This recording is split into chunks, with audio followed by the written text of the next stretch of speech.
ইরানের সঙ্গে ইসরায়েল যুক্তরাষ্ট্রের সংঘাতের প্রভাব পড়েছে পুরো বিশ্বে, বিশেষ করে তেহরানে হামলার পরপরই হরমুজ প্রণালী দিয়ে জাহাজ চলাচলে আরোপিত বিধিনিষেধে যেন মুখ থুবড়ে পড়েছে বিশ্বের অর্থনীতি। প্রণালী খুলে দিতে মার্কিন প্রেসিডেন্ট ডোনাল্ড ট্রাম্প একের পর এক হুমকি দিলেও থোড়াই কেয়ার ইরানের।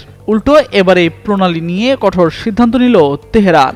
মঙ্গলবার ইরান ইন্টারন্যাশনালের এক প্রতিবেদনে বলা হয়, কৌশলগতভাবে গুরুত্বপূর্ণ হরমুজ প্রণালী যুক্তরাষ্ট্র, ইসরায়েল কিংবা তাদের সামরিক অভিযানে সহায়তাকারী দেশগুলোর সঙ্গে সংশ্লিষ্ট জাহাজের জন্য বন্ধ থাকবে। নন ইনভার্টার এসির দামে ঘরে আনুন বিদ্যুৎ সাশ্রয়ী ইনভার্টার এসি। এখন 1.5 ton my one inverter AC মাত্র 48,900 টাকা পাওয়া যাচ্ছে মিনিস্টার শোরুমে।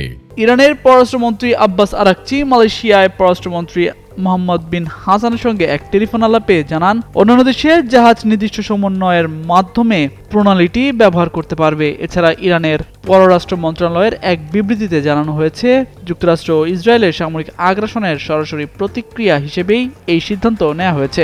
ইরানের সার্বভৌমত্ব ও ভৌগোলিক অখণ্ডতা রক্ষার উদ্দেশ্যেই এই পদক্ষেপ।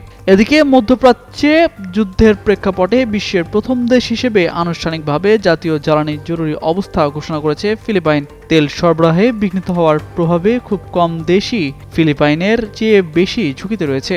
দেশটি 98% তেল উপসাগরীয় অঞ্চল থেকে আমদানি করে। দেশটির জ্বালানি মন্ত্রী বলেছেন, ফিলিপাইনের কাছে প্রায় 45 দিনের জ্বালানি মজুত রয়েছে।